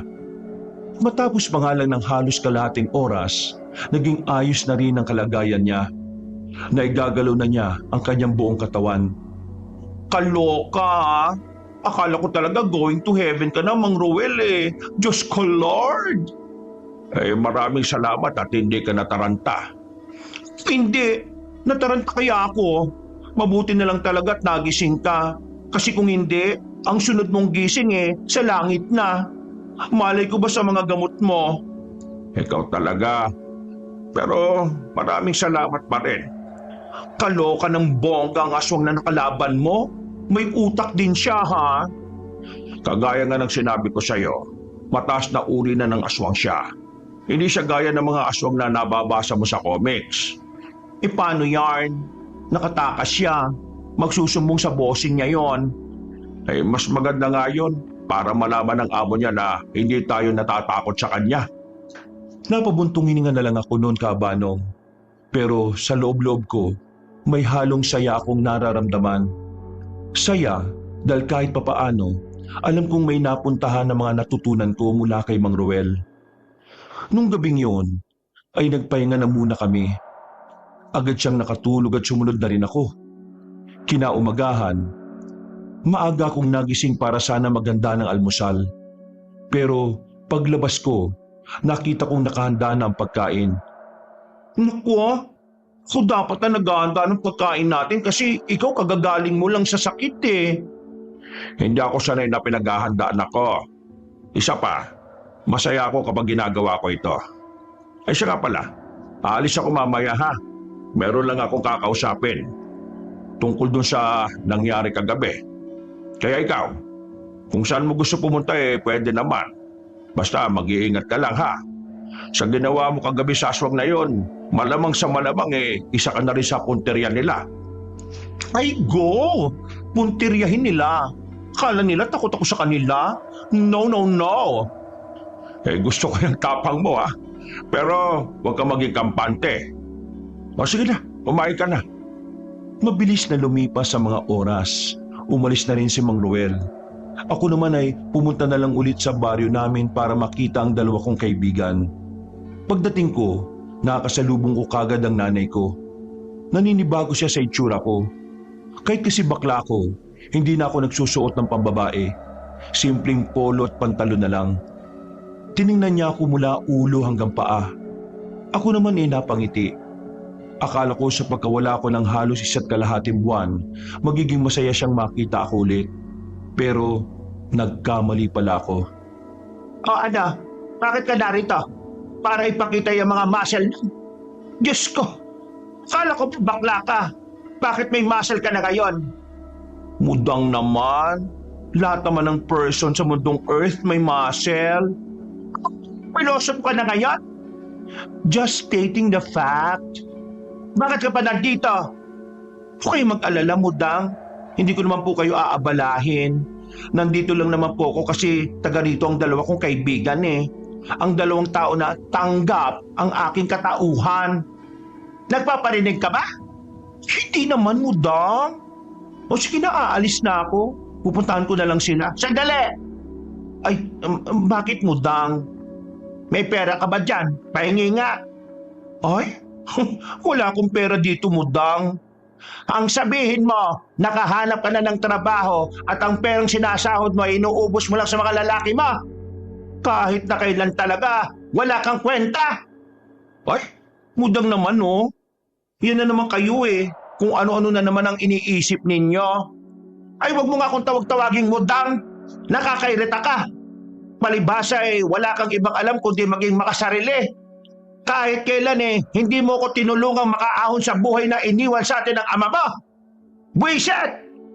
Ay Mudang, ikaw ang sumira ng buhay mo. Hindi naman ako. Hindi na ng tatay ko na naglahong parang bubbles. Ikaw ang may kontrol sa buhay mo. Kahit na anong desisyon ay kayo po ang gumagawa. Kaya wala po kayong ibang dapat sisihin kundi ang sarili nyo lang, no? Walang hiya ka talaga. Hep.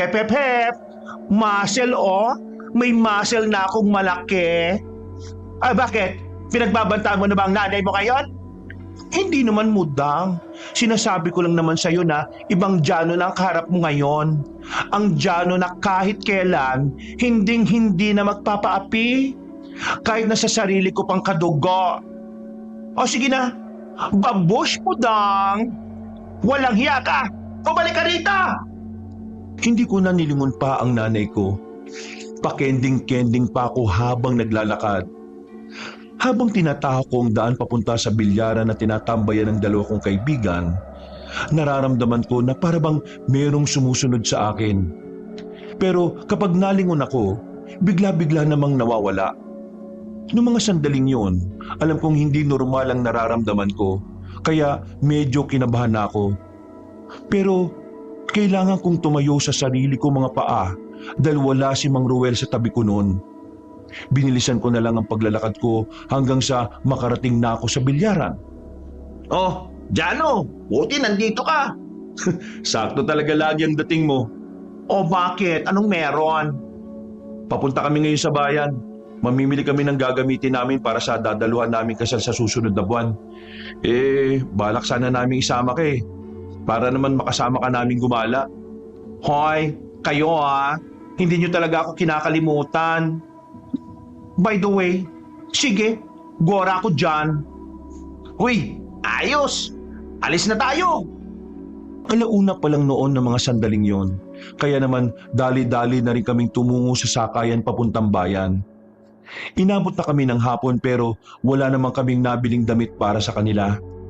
Nauwi lang ang lahat sa kakalakad at kakagala. Ang papangit talaga ng mga tindang damit dito sa bayan. Baka pumunta na lang ako sa kabilang probinsya kapag nagka-oras. Kaya nga Pero masaya naman ako ngayon kasi kompleto tayo. Ay, Jano, kanina ka pa tahimik. May problema ka ba? Nakita ba kayo ni Aling Marin kanina? Nag-away na naman ba kayo? Ay, sorry mga box bakit? Ba't ka nagsusorry?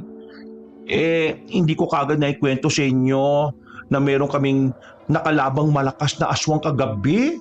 Pero nakatakas siya We, may nakalabang ka na? Ibig sabihin napatras nyo? Oo, kaso pakiramdam ko, sinusundan niya ako ngayon. Pagsabi kong yun, ay agad naman silang natahimik. Lumingon-lingon siya sa paligid. Nakita nila sa likuran ng isang matangkad na lalaki na parang kanina pa sunod ng sunod sa amin. Napatingin ako sa relo. Ilang minuto na lang ay sasapit na ang kadiliman. Bagay na ikinabahala ko. Lalo na't kasama ko ang dalawa kong kaibigan na dapat hindi nadadamay sa pagiging manunugis ko. Yun ba yun? Yung lalaki matangkad na maputi? Korak, tumpak. Kaya bilisan na natin maglakad. Saan punta natin ngayon? Hindi kayo pwedeng umuwi sa mga baler nyo. Mukhang masundan kayo at madamay ang mga family ninyo. Sorry talaga Dahil sa akin nalalagay ko sa panganib. Hindi na sila nagsalita. Nagmadali na lang kaming maglakad. Dumating sa puntong tumakbo na rin kami. Nakarating kami sa isang kalsada na wala ng gaanong taong dumaraan. Yun lang kasi ang malapit na daan patungo sa terminal na sasakyan namin. Pero nagulat na lang kami nang biglang may lumabas na lalaki mula sa gilid ng iskinita. May mga bend siya sa iba't ibang parte ng katawan, pero parang hindi rin naman yon iniinda. Di ba sabi ko sa'yo bakla ka? Hindi ba tayo tapos? Wow! Kumakatok! Parang magjowang nag-break Huwag ka magkalala. Hindi ko nakakalimutan ang nangyari. Tandang-tanda ko pa kung paano ka tumakas na may takot na reaksyon. Ha? Aswang talaga yan? Huwag mo nang inisin. Unang tingin pa lang alam ko na kaagad na hindi gagawa na mabuti. Nagsama ka pa talaga ng dalawang alalay Mas maganda nga to. Sakto, nagugutom ako. Oops, huwag ka makulit. Lalabanan kita. Lalabanan? Wala yung matandang inaasahan mo. Ikaw lang ang narito. Mahinang bakla ka lang naman kaya magdasal ka na. Ba? Ang yabang naman ng koya. Akala mo scary ka na niyan? Para kang batang inigawan ng lollipop kaya galit na galit. Nakita kong mas lalong nanggigil ang lalaking aswang. Hindi nagtagal, tumakbo na siya papunta sa akin. Agad ko namang itinulak sa gilid si Warren at Vicente. Nang makalapit sa akin ng aswang, nagawa niya akong patamaan ng suntok. Jano! Don't worry boys, I can manage. Pinatunog ko ang mga daliri ko. Kasama na rin ang leeg. Dahil wala akong daladalang sandata, mano-manong suntukan ang nangyari. Sa sunod na pag-atake ng lalaking aswang ay hindi ko nailagan ang suntok niya. Tinamaan na naman ako sa panga. Nakaramdam ako ng pagkahilo na naging dahilan para mas lalo kong mabugbog. Wisit kang aswang ka! Huwag mo saktan yan! Nakita kong sabay na lumusob ang dalawa kong kaibigan, pero nahahawakan lang ng aswang ang kamao nila. Hinigpitan ng aswang ang pagkakahawak hanggang sa maramdaman nilang parang dinudurog ang kanilang kamao. Hindi na ako nagsayang ng oras. Nagmamadali akong lumapit at saka sinubukang suntukin ang kalaban ko. Nailagan niya pa rin ako. Binitiwan naman niya si Warren at Vicente. Aba, magaling kang hayop ka Sinabi ko naman sa yung gagantihan kita, di ba? Mangyayari yun ngayon. Papatayin kita kasama ng dalawang mong abubot. In your dreams. Sabay kaming sumugod sa isa't isa. Sinuntok niya ako at sinuntok ko rin siya. Pareho kaming tinamaan sa panga. Pero hindi ko yun ininda. Ganun din naman siya. Parang wala lang sa amin ang nangyari. Kaya naman tumingin ako sa paligid. Meron akong nakitang bato. Pagkakuha ko noon, nilapitan niya ako kagad para hindi ko maibato sa kanya. Pero ang ginawa ko, pinukpok ko sa mukha niya. Napatrasyada sa ginawa ko. Hindi pa ako nakontento. Pinukol ko ang bato pero nasalo na niya yon. Mas lalong nagbagong anyo niya. Lumitaw na ang mahaba niyang kuko. Pati na rin ang dila niyang merong tuli sa dulo. Kaya ang ginawa ko, naghanap ako ulit ng pwedeng ipambato sa kanya. Pero wala na akong nakita. Pagharap ko ay nasa harapan ko na siya. Sinakal niya ako, itinaas sa ere. Kala niya'y mapapatay na niya ako. Pero sadyang gumagana ang utak ko nung mga sandaling yon, kabanong. Pinitik ko siya sa mata. Nabitawan niya naman ako. Sinamantala ko ang pagkakataon at sinipa ko na naman siya sa pagitan ng hita niya. Namilipit siya sa sobrang sakit. Bago pa siya makarecover, sinuntok ko na siya ng malakas sa muso. Duguan ang bibig niya. Pinagsasasampal ko pa ng kaliwat kanan. O ano? Gusto mo pa? Heto pa! Sidekick! Sinipa ko siya ng malakas sa muka. Nang mapatras siya, sinamantala na namin ang pagkakataon na tumakas. Kung tutuusin, kayang-kaya ko naman siyang labanan. Pero ang iniisip ko lang ay si Warren at Vicente. Malaki ang tsansa na mapahamak sila dahil hindi gaya ko. Wala silang alam sa pakikipaglaban sa mga aswang. Faster! Gora lang ng gora! Dito! Liko tayo rito! Walang ya. Wala na rin katao-tao rito. There! Please! Gumora tayo there! Malaki na ang hakbang na ginawa namin para lang makaabot sa isang ginagawang gusali. Nagtago na muna kami roon. Hingal na hingal kami habang nasa likod kami ng mga hollow blocks. Ganun pala talaga ang aswang. Ang lakas, ang bilis. Sinabi ko naman kasi sa iyo hindi sila normal gaya ng tao. Pero Jano, ayos ka lang ba?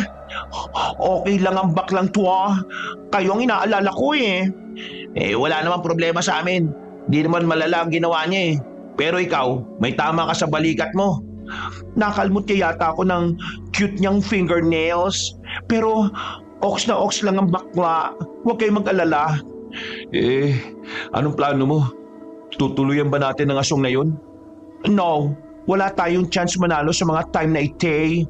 Ha? Paano walang chance? Ikita naman namin kung paano mo pinadugo yung nguso niya. That aswang is not alone. Pakiramdam ko meron siyang mga kasama. Medyo dangerous kung haharapin na natin ang lokang yon. May kasama pa talaga yun. Ang lakas na nun Ma-pride ang loka Kaya nakipag 1 versus 1 sa akin kahit 3 tayo. Pero ang totoo, nasa environment lang ang kanyang mga kasamang garapata. Ayoko mapahamak kayo, no? Kaya ang priority natin, makatakas at makarating sa baler ni Mang Ruel. Sumilip ako sa paligid. Wala ko nakitang kahit na ano. Akala ko, ligtas na kung lalabas kami. Pero hindi pa pala. Dahil hindi pa man kami nakakalayo, biglang dumating ang mga aswang. Naamoy yata nila ang sugat ko kaya madali nila kaming nahanap. Akala mo siguro makakatakas kayo, ano? Kung inakala mong sisikatan ka pa ng araw, nagkakamali ka. Dahil ngayon pa lang, Dami mong dakdak? Kung itetegi mo kami, gawin mo na, no? your wish is my command. Huy gagi! Ayaw ko pang mamatay My world! Dudumugin na sana nila kaming lahat nang biglang may dumating para i-rescue kami. May mga palusong pumukol patungo sa mga aswang. Kami naman ay napayuko na lamang. Nabuhayan kami ng dugo nang makita namin si Mang Ruel. Dahil sa pagdating nila, agad namang nagpulasa ng ibang aswang na hindi tinamaan ng palaso. Ang lalaking aswang din ay mabilis na nakatakas. Buwisit na swangit na yon. Kaya mo na. Ang malaga naman ligtas na kayo. Maraming salamat, Mang Ruel. Buti na lang dumating ka. Akala ko talaga makikita ko na si San Pedro Pero, paano nyo kami nahanap? Kayong araw talaga nilaan namin ang oras namin sa paghahanap sa kanila. At dito kami dinala ng mga bakas nila.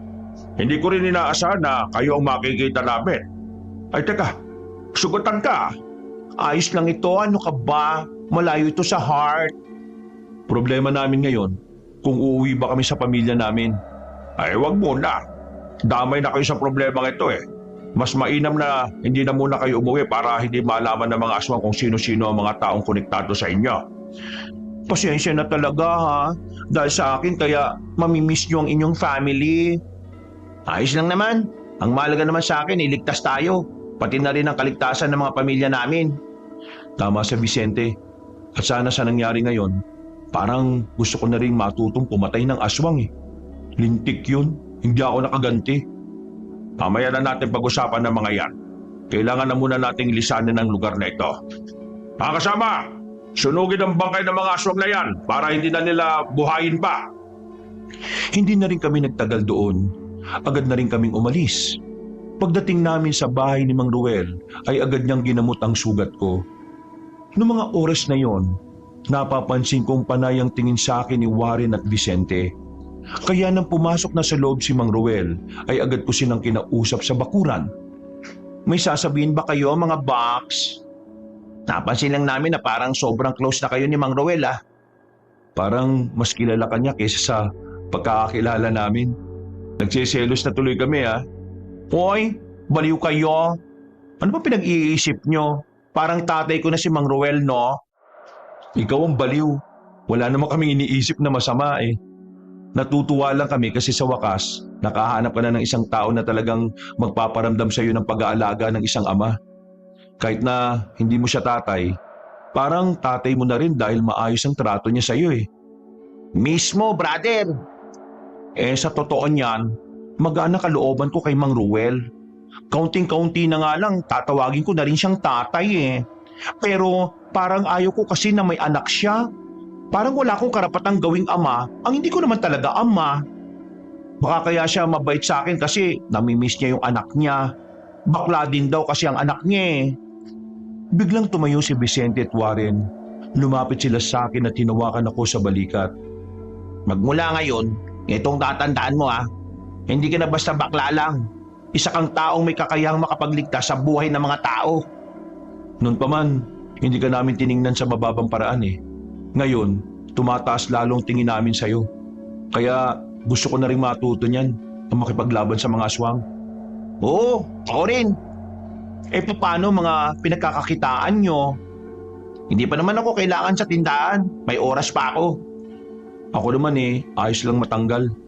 Ayaw ko na rin naman sa trabaho namin Kasi sira ulo yung boss namin dun Kinukupitan yung mga pinapasahod niya tapos sasabihin wala pang pera. Noong mga oras na yon, gusto kong maiyak dahil sa mga sinabi nila Kabanong. Hindi ko alam kung anong kabutihan ang naidulot ko sa kanila at bakit gano'n na lang sila kabait sa akin. Kahit na alam kong 3 lang ang taong nagbibigay ng halaga sa akin, naging sapat na yon para maging kontento na ako sa buhay. O sige na't magpahinga na muna kayo. Ako nang bahalang magbantay total. Meron naman akong gagawin, baka abutin din ng umaga. Patutulog ako kapag gising na kayo. Maraming salamat po talaga, Mang Ruel Sana'y mapagbigyan nyo rin kami na magkaroon ng kalaman gaya nitong si Jano na kumakalaban sa mga aswang. Kung pwede lang naman po. Kung yan ang gusto nyo, sige. Bukas ng hapon, magsisimula tayo. Tungtuwa ang dalawa. Akala siguro nila laro-laro lang ang papasukin nila. Pumasok na kami sa bahay at nakapagpahinga na rin. Kinabukasan, sinimulan na rin ng dalawa ang pagsasanay. Mabilis namang matuto si Warren at Vicente. Kaya 3 araw pa lang kahit papano, may nalalaman na sila. Tatagal pa sana na maraming araw ang kanilang pagsasanay kung hindi lang dumating ang masamang balita. Gabing-gabi na. Sino ba yung kausap ni Mang Ruel? Friendin niya yan, galing sa ibang grupo. Mukhang napakaseryoso ng pinag-uusapan nila. Iniwan sandali ni Mang Ruel ang kinakausap niya. Agad din namang siyang lumapit sa amin. Jano, kailangan natin bumalik sa baryo ninyo. Why? May problema ba? Malaking problema. Nalaman na ng mga aswang ang kahinaan ko. Nagkatinginan kami magkakaibigan. Umarangkada naman ang kaba ko. Nagmamadali na kaming pumasok sa tricycle ng kaibigan niya na nasa tapat lang ng bahay. Mabilis ang naging biyahe namin, kaya nakarating na rin kami sa baryo. Dakong 11:11 na noon, kaya wala na rin ganong tao sa labas. Tanging mga tanod na lang na rumoronda ang nakikita sa daan. Mang Ruel, bakit nandito tayo? Bahay namin to ah. Kailangan ko makausap ang nanay mo. Tara! Wala akong ideya kung bakit naroon kami nung gabing yon, Kabanong. Magulo ang utak ko at kinakabahan. Pakiramdam ko noon ay may mga malalaman akong hindi ko inaasahan. Pagpasok namin ng bakunan, saktong lumabas ang nanay ko dala ang isang planggana. Napatigil siya at marahang inilapag ang planggana sa lapag. Ruel, Kailangan mong sumama ngayon, Marin. Nasa panganib ang buhay mo. Biglang lumapit si nanay sa kanya at sinampal ng malakas si Mang Ruel. Nagulat ako noon. Haharang sana ako pero pinigilan lang ako ni Mang Ruel. kapal naman ang mukha mong magpakita rito. Matapos mong mawala ng 2 dekada. Tapos sasabihin mo sumama ako sa'yo kasi nasa panganib ang buhay ko? Sira ulo ka talaga kahit na kailan ano? Wala na tayong oras. Magpapaliwanag ako sa iyo kapag nadala na kita sa mas ligtas na lugar. Kunwari kapag may pakailam ka sa akin, matagal mo na kami pinabayaan ng anak mong baklang yan. Tapos ngayon babalik ka na parang kung sino kang nag-aalala. Ano yung sinasabi mong nasa panganib? Nagdodroga ka yata Teka. Ano ba nangyayari? Ano itong narinig ko na tatay kita, Mang Ruel? Tatanga-tanga ka lang talaga kahit na kailan bakla ka. Kasama mo na, hindi mo man lang nalaman? Totoo bang sinasabi niya? Oo. Totoo ang sinasabi ng nanay mo. Ipapaliwanag ko na lang ang lahat. Pero kailangan muna nating makalis dito. Darating ang mga aswang. Kukunin ng nanay mo para gamitin laban sa akin. Hanggang ngayon, aswang pa rin ang inaatubag mo. Wala ka na nga ibang ginawa kundi yan lang Wala ka talagang kwenta kahit na kailan. Makisama ka na nga lang muna. Saka na tayo mag-usap kapag... Tumigil ka! Ang laki ng atraso mo sa akin, ha? Inanakan mo ako tapos bigla kang nawala na parang bula. Bus ngayon alam mo kung sino kang nagmamana sa akin? Sana, hindi ka na lang bumalik. Hindi totoong wala akong pakialam sa inyo ni Jano. Umalis ako para protektahan kayo. Mudang, sumama ka na muna. Kailangan na nating umalis. Kapag dumating ang mga aswang, mamamatay ka. Manahimik ang bakla ka. Kahit na kailan, hindi kita itinuring na anak. Dahil nabuo ka lang naman dahil sa init ng katawan namin. Hindi na ako nakapagsalita noon, Kabanong. Parang tinusok ang puso ko sa sobrang sakit ng sinabi niya. Dahil wala talagang balak na sumama sa amin si nanay, sumenyas na si tatay sa kasama niya. Lumapit yun at saka tinakpan ng panyo ang bibig at ilong ng nanay ko. Maya-maya pa'y agad na rin itong nawalan ng malay. Binuot nila si nanay at inilagay sa tricycle. Pinagkasya na lang namin ang mga sarili namin doon at agad na rin umalis. Nakabalik kami sa bahay ni tatay at mahimbing ang tulog ni nanay. Habang nagmumuni-muni ako sa bakuran, nilapitan niya ako para kausapin. Mamayang umaga, darating ang iba kong kasama para bantayan ang nanay mo rito. Hindi siya pwedeng umalis. Mapapahamak siya. Una pa lang, alam mo ng anak mo ako? Bago mo malaman sa sarili mo na ganyan ka, alam ko na kung sino ang anak ko. Yung baklang anak na sinasabi mo, ako rin ba yon? Oo, ikaw lang yon. Bakit? Bakit hindi mo agad sinabi sa akin? Bakit kami iniwan nun? Bakit kahit kilala mo na ako? Bakit hindi mo ako kinausap? Bakit hindi mo ako sinalba sa maling trato sa akin ni Mudang? My God! Grabing kapalaran ni Tay, ha? Huminga ng malalim si Mang Ruel. Umihip naman ng malamig ang hangin. Magkaibigan lang kami ng nanay mo. Hindi kami kailanman naging magkasintahan o naging mag-asawa. May nangyari sa amin nung pareho kaming lasing. At dahil doon nabuo ka. Ibig sabihin, nabuo talaga ako dahil sa pagkakamali? Hindi. Hindi yung pagkakamali. Pareho namin ginusto yon. At nung gabing pinagsaluhan namin ang mainit na gabi, para sa akin hindi yung pagkakamali. Isa yung desisyon na nabuo dahil pareho namin pinagkakatiwalaan ng isa't isa. Nabuntis ko ang mama mo. Nabahala ko kasi alam kong malalagay din sa panganib ang buhay niya. Pati na rin ang buhay mo. Kaya nagpaalam ako sa kanya. Sinabi ko maghahanap lang ako ng trabaho sa Maynila. Pero hindi na ako nagpakita. Hindi dahil ayaw kong panagutan ang dinadala niyang bata, kundi dahil gusto ko kayong protektahan. Nung panahon kasi na yon, ako ang nagmana ng tungkulin ng ama ko bilang manunugis. Kung magiging magkasama kami ng nanay mo, magpapahama kayo, lalo na't mainit na ako sa mga aswang noon pa man. Pero hindi ibig sabihin nun na kinalimutan ko kayo. Palagi ako nakabantay. Nasusubaybayan ko ang paglaki mo. Palagi kitang binabantayan mula sa malayo. Pero ang sabi ni Modang, kahit kailan wala kang naitulong sa kanya, lalo na sa pinansyal. Nagsinungaling ang nanay mo. Palagi ako nagpapadala ng pera sa kanya nung bata ka pa. Pero ang ginagawa niya, pinangsusugal lang niya. Kaya ang ginawa ko, nag-aabot ako ng pera sa kapatid niya. Kung napapansin mo tuwing hirap ng pera ang nanay mo sa kapatid niya hindi na siya sinisingil. Kasi sa akin yung galing. Ibang ugali ng nanay mo noon pa man. May pagkamasama talaga ang ugali niya. Hindi ko nga alam kung paano ko naging kaibigan yun Kahit kailan talaga si Modang. Ay, ako Diyos ko naman. Kahit nga ngayong malaki ka na, nagpapadala pa rin ako ng pera sa tiyahin mo. Buti pa yung tiyahin mo, mabait. Hindi siya sumisira sa usapan namin. Pero ngayon, bakit mo inayaang magtagpuan ng das natin? Di ba ayaw mong masangkot ako sa peligro? Dahil hindi ko na kaya ang pang-aabusong ginagawa ng nanay mo. Kaya heto, nagdesisyon ako na turuan ka para kapag dumating ang araw na mag-isa ka na lang, kaya mo ipagtanggol ang sarili mo. Sa mga tao man o sa mga aswang. Jano, alam kong sa kabila ng mga sinabi ko, hindi ko pa rin may kakaila na malaki ang pagkukulang ko sa iyo. Alam kong hindi dahilan ng mga yon para mapatawad mo ako agad. Pero sana, hayaan mo akong gawin ang tungkulin ko sa iyo bilang ama. Ngayong kasama na kita at wala nang pumipigil sa akin, gagawin ko ang lahat na makakaya ko para protektahan ka. Maintindihan ko kung hindi mo ako matatanggap. Nung kasama ko pa si nanay, palagi kong hinihiling na sana buhay pa ang tatay ko. Sinasabi ko na kahit na sana may ama pa ako, sa pagbabakasakaling may makakapagparamdam sa akin ng tunay na pagmamahal ng isang magulang. Nagawa mo yon, Mang Ruel. Kaya ngayon nandito ka na. Ayaw ko sanang sayangin ang panahon. Hindi ka ba galit sa akin?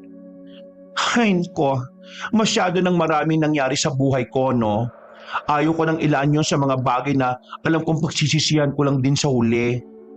Kahit na naging malupit sa iyo ang mundo, talagang lumaki ka ng maayos. Alam mo anak, proud ako sa iyo. Niyakap niya ako. Niyakap ko rin siya. Sa mga oras na yon, saka ko lang talaga naramdaman na meron talaga akong tatay. Pakiramdam ko noon, buo na ulit ako. Kahit na siya lang ang magulang na meron ako. Pero ang kagalakan sa kalooban namin noon ay biglang naglaho nang maramdaman namin na merong nanonood sa aming dalawa. Hinawi ako ni Mang Ruel at saka dinala sa likuran niya. Bakit? Nasundan nila tayo. My God! Kinabahan ako ng malala noon kabanong dahil nasa loob ng bahay si nanay. Hindi nagtagal, lumabas na sa paligid ang mga nilalang. Marami sila. Habang kami naman ay lilima lang. Naroon din ang lalaking aswang na nakalaban ko. Pero sa pagkakataong yon, may kasama na silang isang matandang maraming tattoo sa katawan. Narinig ko na kasama ni Mang Ruel na yon ang pinuno ng mga aswang. Ruel, kumusta na? Tagal din nung huli nating laban Bakit? Namiss mo ba yung basagan ng mukha natin? Ay wow, bongga! Close kayo? Kung meron akong mortal na kalaban, siya yon. Maraming taon na namin hinahanap ang kumag na yan Ngayon lang nagpakita. Pinuno, patay na natin sila. Konti na lang sila kumpara sa atin Manahimik ka. Wala ka rin kwente Kung nagawa mo ang misyon mo, dapat hindi ko na kailangan pang humarap dito. Kahit na kailan wala ka silbi. Ginawa ko naman ang lahat na makakaya ko, Pinuno eh. Pero magaling talaga sila. Lalo na yung matandang yan. Pati ang baklang yan. Ang ibig mong sabihin, mahina ka lang. Ang sabihin mo, mahina ka lang talaga. Ako? Mahina? Ako ang pinagkakatiwalaan mo. Paano ko magiging mahina? Sinabi ng manahimik ka na eh. Nagulat na lang kami nang makita naming itinarak na matandang aswang ang kanyang kamay sa sikmura ng lalaki. Inilabas nito ang laman loob at sinipa na lang na parang basura. Ang dami mong sinasabi. Wala ka naman pakinabang.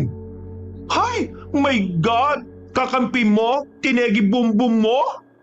Pabigat lang naman ang isang yan eh. Kaya ayos lang na patayin. Bongga! Naintindihan ko na. Halata ka ha? Ayoko nang patagalin pa ang oras na ito. Masyado ka nang nagiging tinik sa buhay namin mga aswang, Roel.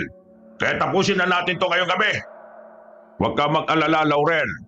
Hindi lang naman ikaw ang naghanda eh. Anong ibig mo sabihin? Kahit na kailan, tatanga-tanga ka pa rin eh. Hindi mo man lang ba inalam kung anong baryo ito? Baryo ito na mga manunugis. Matapos magsalita ni Mang Ruel, ay agad na lumabas sa mga kasamahan namin mula sa kung saan-saan. Nakatunog na pala ang ibang manunugis kaya agad na pumunta roon. Hindi nagtagal, nagkasagupaan na ang mga aswang at manunugis. Hinarap naman agad ni Mang Ruel ang matandang aswang na si Laurel. Habang kaming tatlo, inuna na muna ang mga aswang na lumapit sa bahay. Ay, Warla! Ang bibilis sa mga kutong lupa! Ayos lang kayo? Ayos lang, daplis lang naman. Nakipagsabayan kami kahit na mas mababangi sa mga nilalang na kalaban namin. Mabuti lang din, veterano ang mga kasamahan namin. Sa unang 5 minuto, kitang-kita ang kalamangan namin sa laban. Kaya iniwan ko na muna sila ron. Hinanap ko si Mang Ruel. Inabutan kong nagsisimula na ang laban nilang dalawa. At talagang may backup ka pang bakla ka ha? Huwag mong minamalit ang anak ko. Baka magulat ka at iyan pang patay sa'yo. Di isali mo na yan dito. Sige, Jano. Sabayan mo na ako. Tumakbo kaming pareho ni Mang Ruel palapit kay Mang Laurel. Sabay namin siyang tinagagamit ng katana. Pero sadyang mas mabilis sa matandang aswang na yon. Hindi namin siya tinamaan. Sa sunod na atake namin ay wala ring nangyari. Nag-iba kami ng direksyon. Nagtungo ko sa likuran ng kalaban namin, habang siya naman ay sa harapan. Akala nyo obra ang kanyang taktika? Lumang style na yan, Ruel. Ilang beses nyo nang ginamit sa akin yan eh. Talkative ka talaga, no? Judging ka rin ba? Hindi ako bakla kagaya mo. Ay, Bongga! Naiintindihan niya ulit? Hoy, halata ka na talaga ha? Alam mo ang mga gay linggo namin. Suminyas na sa akin si Mang Ruel. Pero ang totoo, wala pa kaming balak na umatake. Ginawa lang niya yon para lituhin si Mang Laurel. Umilag kagad ang matandang aswang sa pag-aakalang aatake na kami. Pero iba ang ginawa namin. Hinintay naming mawala siya sa forma saka kami lumapit. Tinaga ko ng itak ang matandang aswang sa hita. Si Mang Ruel naman ay hiniwa niya sa bandang dibdib. Napilitan tuloy ang aswang na yon na umakyat sa bubong ng bahay. Perfect! Yan ka na naman eh. Kapag alam mong nadedehado ka, tatakas ka na. Bumaba ka dito, Laurel. Sinong nagsabi na tatakas ako? Ipapakita ko sa iyo ngayon na mas mabangis na ako kumpara noon. Mangisay-ngisay si Mang Laurel. Nagpapalit na raw siya ng anyo. Matapos itong magmukhang literal na halimaw, bigla itong lumusob sa akin. Ako sana ang tatamaan ng kalmot nito pero agad namang humarang si Mang Ruel.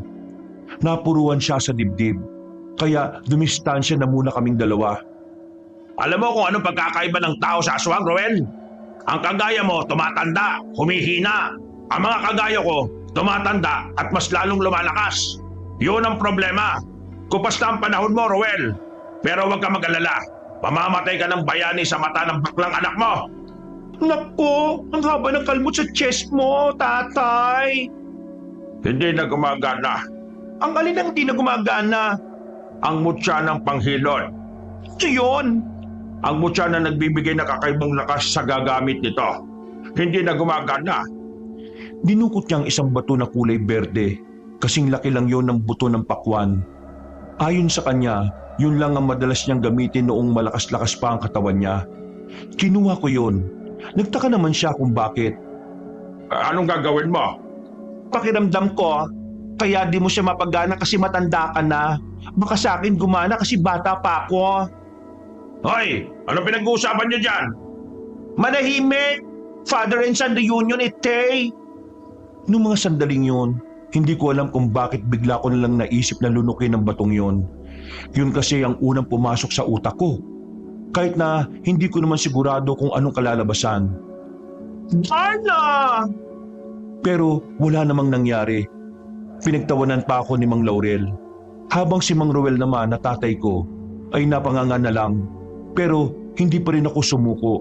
Muli akong sumigaw pero iba ang sinabi ko. Baklang Diyosa! Nung una, wala pa rin nangyari. Tinawanan na naman ako ni Mang Laurel. Pero maya-maya lang, naramdaman ko na lang ang parang may kakaibang enerhiyang dumadaloy sa mga ugat ko. Nawala ang lahat ng negatibong kaisipan sa utak ko. Parang malinis ang buong pagkatao ko noon. Maging si Mang Ruel ay nabigla din. Hindi niya kasi nakala na gaganang mutya ng panghilod sa akin. Ay, lasang libag! Pero carry lang, ang mahalaga, may powers na ang baklang tuwa. Kumanda kang thunders ka! Akala mo naman magagamit mo ng maayos ang mutya? Maraming tao lang dapat kukunin para makabisado ang isang... Puro ka dakdak, Manong! Hindi ko na pinatapos kung ano man ang sasabihin niya. Nilapitan ko na kagad siya at tinaga ang hawak kong itak. Patawa-tawa pa siya nang tamaan ko siya. Akala niya'y walang magiging epekto yon. Pero nang sumirit ang dugo mula roon, nanlaki ang mga mata niya sa pagkagulat. Hindi niya inaasahan na makakaramdam na siya ng sakit. Heto pa, bruha ka! Hiniwa ko pa siya sa bandang dibdib. Hindi pa ako nakontento, pinagtatataga ko rin ang hita niya para hindi na talaga siya makatakas. Nang mapansin niyang hindi na niya ako kakayanin, tinangka niyang makakyat sa bahay, pero hinila ko siya pabalik. Oy, running away yarn? Buwisit kang bakla ka! Napaka-April mo! Pagbabayaran mo ang ginawa mo sa thunders na yon.